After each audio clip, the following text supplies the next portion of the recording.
Sotatoimet Pielisen-Karjalassa 1808–09 sodan aikana sotahistoriallinen pienoistutkielma kirjii. K.A. Heinämaa, mutta menkäämme jälleen varsinaisiin sotatapahtumiin. Jätimme Kristijärnin ja Malmin taipaleeseen uhmaamaan Dolgorukin yrityksiä päästä maitse ja vesitse eteenpäin. Tutskov, joka oli lujilla Kuopion tienoilla, kehoitti häntä viipymässä etenemään Sandelsin selkään, mutta tämä oli pikemmin käsketty kuin suoritettu. Näin sukeutui molempien venäläisten kenraalien kesken vakavia erimielisyyksiä, jotka olisivat voineet saada aikaan kohtalokkaita seurauksia koko venäläisten sodankäynnille Savossa ja Karjalassa. Mutta silloin rupesivat Suomen pääarmeijan vastoinkäymiset tuntumaan näilläkin seuduilla. Von Fiantin hävittyä Karstulassa, operaatiosarja 13–24. 8. Olivat Tutskovin toiveet Savossa suuresti elpyneet, sillä venäläiset kenraalit olivat nyt päässeet toistensa yhteyteen. Sandelsin asema Toivalassa oli äärimmäisen vaikea. Idässä häntä uhkasi Dolgoruki, etelässä Tutskov ja lännessä Kamenski. Välttääkseen joutumasta saarroksiin ja tulemasta eristetyksi kokonaan pääarmeijasta, ei hänen auttanut muu kuin peräytyä. Hänellä oli vain 1800 miestä, etupäässä alokkaita, venäläisten 7–8 tuhatta miestä vastaan, jotka olivat puoliympyrässä yhtyneinä hänen ympärillään. Syyskuun 14. Sandel sai tietää, että Fiant marssi Kokkolasta etelään päin ja että Mein kaupungin pohjoispuolella hävitettiin siltoja. Nyt oltiin siis jo tuhoamassa hänen selkäyhteyksiään Ouluun. Siksi hän päätti perääntyä paloisiin ja kutsui tämän johdosta Kristijärnin ja Malmin pois taipaleesta, joten Dolgorukin tie oli nyt vapaa. Tämä käyttikin heti tilaisuutta hyväkseen ja marssi perässä. Elokuun 29. sai Dolgorukin 6 kanuunavenhettä, joilla pääsi Toivalan salmen poikki. Samaan aikaan yritti Tutskov nousta Toivalassa maihin huonolla menestyksellä. Sandels oli vielä paikallaan ja heitti aivan irtaantumisvaiheessaan molemmat venäläiset kenraalit tuota pikaa takaisin. Malm vetäytyi hyvässä järjestyksessä ja viivytti venäläisiä tuntumassa saadakseen Sandelsille mahdollisimman paljon aikaa Toivalassa. Niinpä hän vasta 11.9. oli Melttusen virralla, joka saa vetensä Saarijärven eteläosasta ja laskee Kaavinjärveen. Tässä oli mainio maastokohta viivyttää venäläisiä, sillä virta on Kuopion ja Joensuun välisellä maantiellä. Siinä oli siltakin. Maasto oli korkeampaa länsirannalla. Siellä olevalle kukkulalle Malm sijoitti kaunuunansa, sieltä hän saattoi hallita vastarantaa. Lisäksi hän kenttälinnoitti kukkulan kaikessa kiireessä. Malm jäi siis 200 miehen kanssa Melttusen sillalle, mutta Kristian jatkoi muiden kanssa matkaansa määräysten mukaisesti yhtyäkseen Sandelsin osastoon. Perimätieto kertoo, että tällä paikalla syntyi ankara kahakka, jossa kaatui monta miestä molemmin puolin, enemmän kuitenkin venäläisiä. Sieltä on kaivausten yhteydessä löydetty ihmisten luita, mitkä vahvistavat kertomuksen todenperäisyyden. Seudun talonpojat lienevät auttaneet sotaväkeä, sillä myöhemmissä taistelukertomuksissaan Malm viittaa talonpoikien paikallistuntemukseen. Malm jatkoi lopulta perääntymistään ja Dolgoruki tuli Melttuseen, jossa viipyi useita päiviä. Malm jatkoi matkaansa Kaavin ja Nilsiän kautta Rajasalmelle ja Lastulahteen. Nykyisen Martikkalan talon lähellä hän päätti jälleen viivyttää vihollista, koska maasto vietteli hänet tappelemaan. Täälläkin syntyi muistitietojen mukaan taistelu, joka sekin vaati ihmishenkiä. Koska V-1867 taistelualueen painopisteessä olevaa siltaa korjattaessa löytyi ihmisen luita. Samoin V-1913.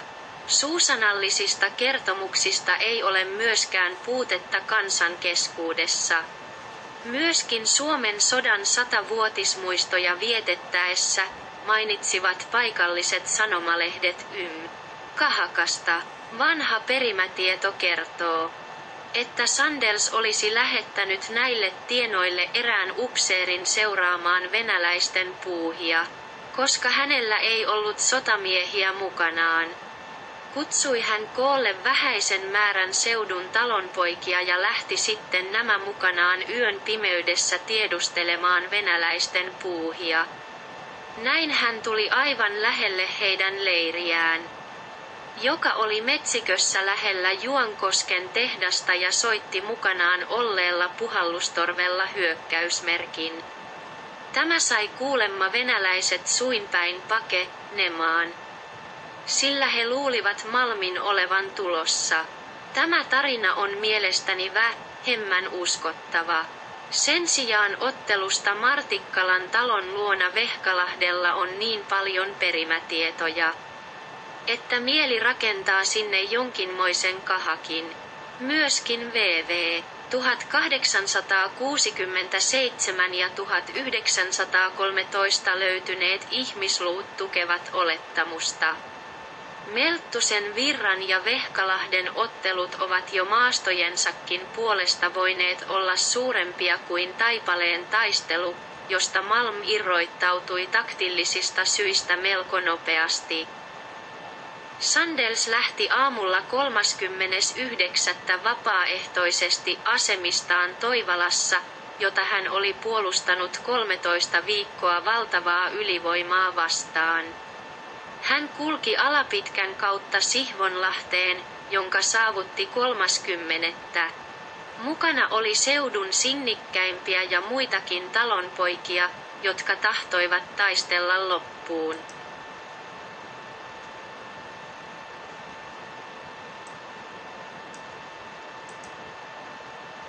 asti tiedustelutehtävissä. Täällä hänet saavutti viesti, että Lohjalla oli 29 tehty aselepo. Suomen sota oli käytännöllisesti katsoen päättynyt. 4.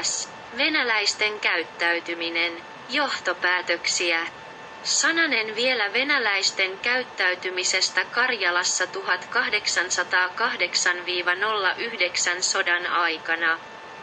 Venäläisten kunniaksi on mainittava, etteivät he enää olleet samanlaisia villipetoja kuin ison ja pikkuvihan raskaina aikoina.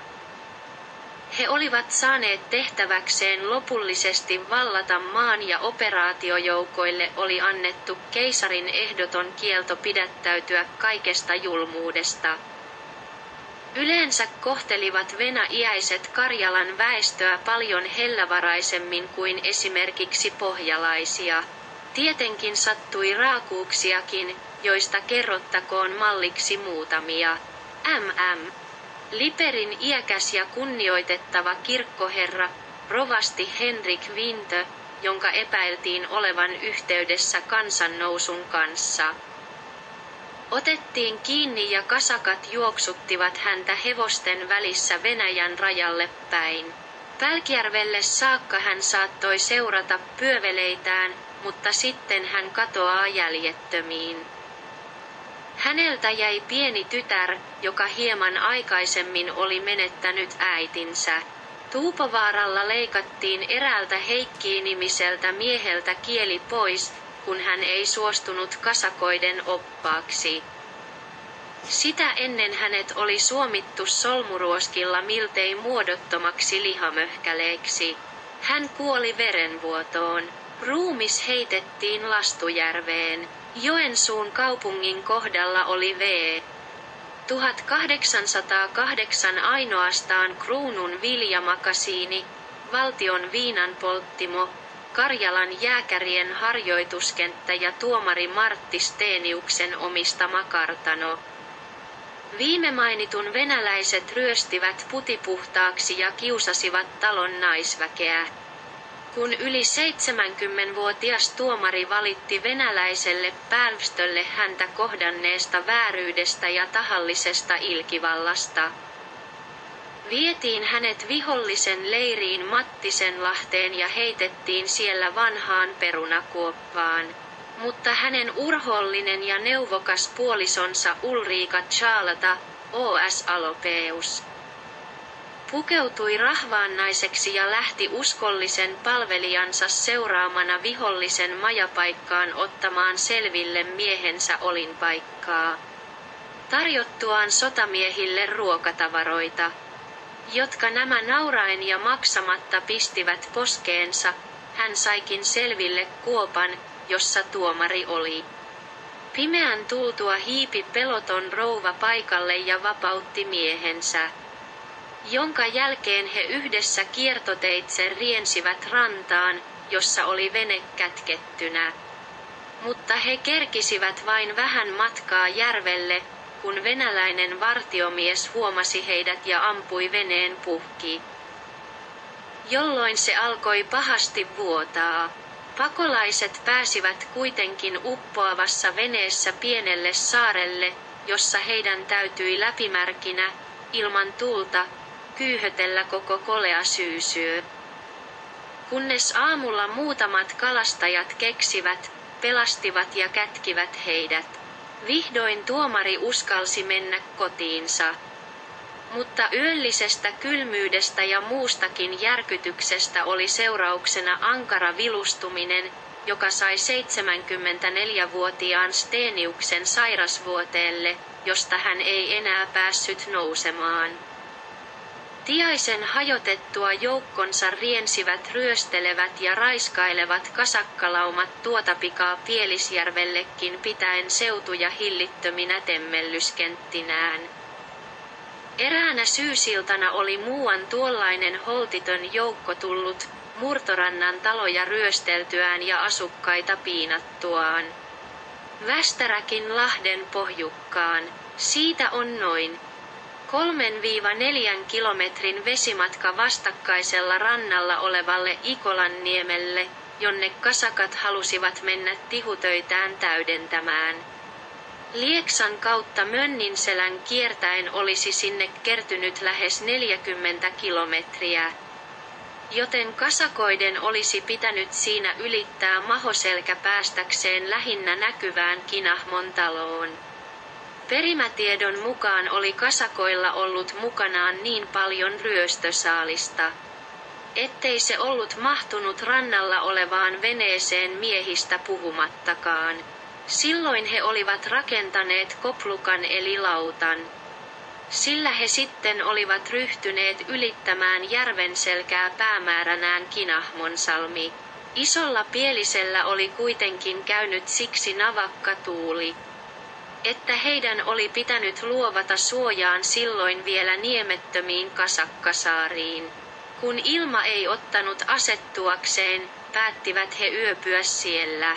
Olemme seuranneet nyt tämän pienen tutkimuksen puitteissa, miten sotatoimet kehittyivät Karjalassa VV 1808-09 sodan aikana, toisin sanoen, miten majuri Malm pienellä joukollaan ja Pielisen Karjalan talonpojat sekä oma-aloitteisesti että hänen apunaan ja johdollaan puolustivat rohkeasti ja miehuullisesti valtakunnan rajaa ja estivät monenkertaisen vihollisen kuukausimääriä tunkeutumasta syvemmälle maakuntaansa ja kiertämästä Pielisen itäpuolitse Sandelsin asemien selkään Toivalassa.